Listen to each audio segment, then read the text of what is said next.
All right, let's dive right into one of the most bizarre, tragic, and just weird episodes in all of World War II.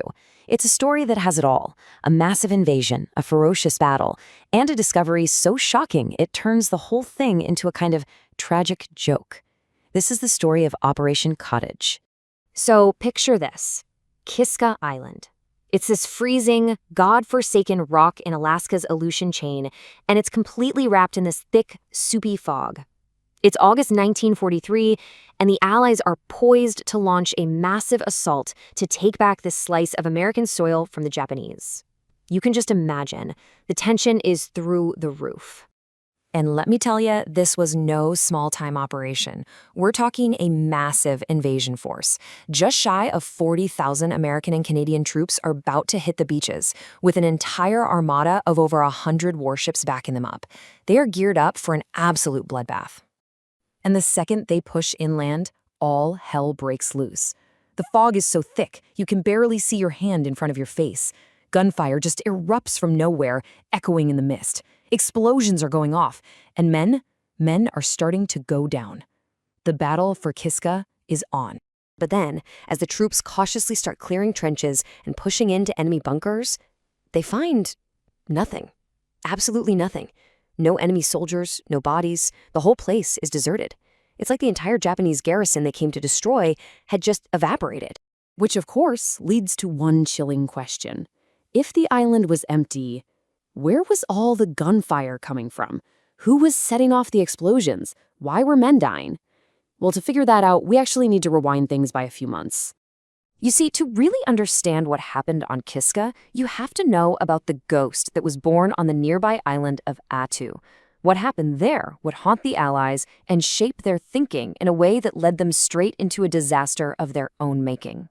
The Battle of Attu had been an absolute nightmare.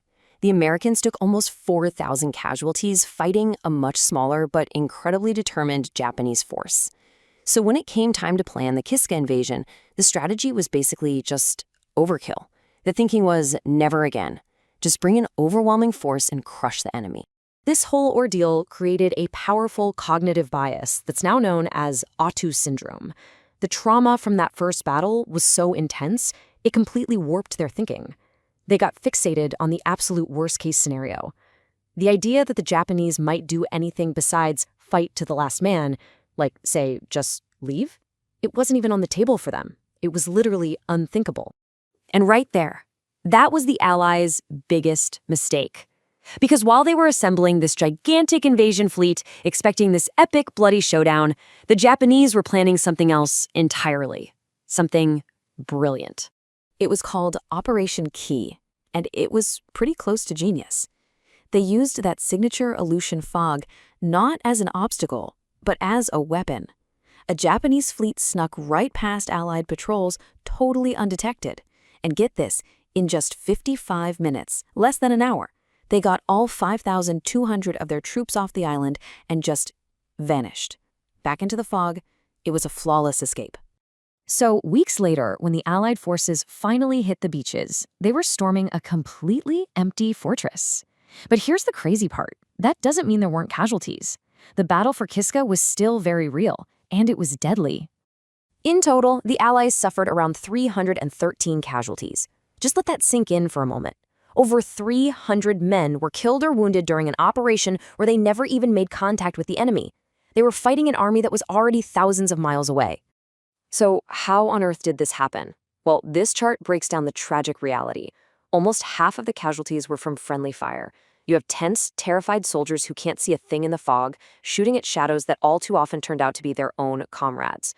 The rest were victims of booby traps the Japanese had left behind, or just the brutal, unforgiving environment itself.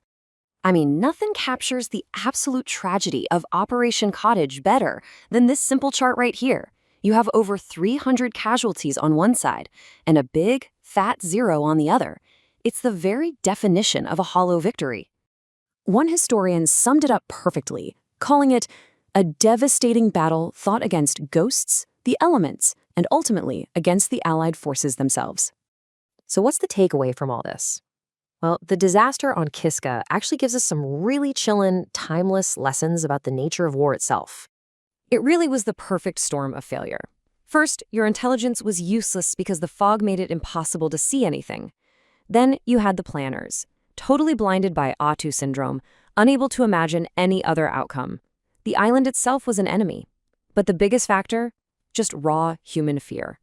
The soldiers were so primed for a fight, so wound up, that their own minds created the enemy they expected to see in the fog.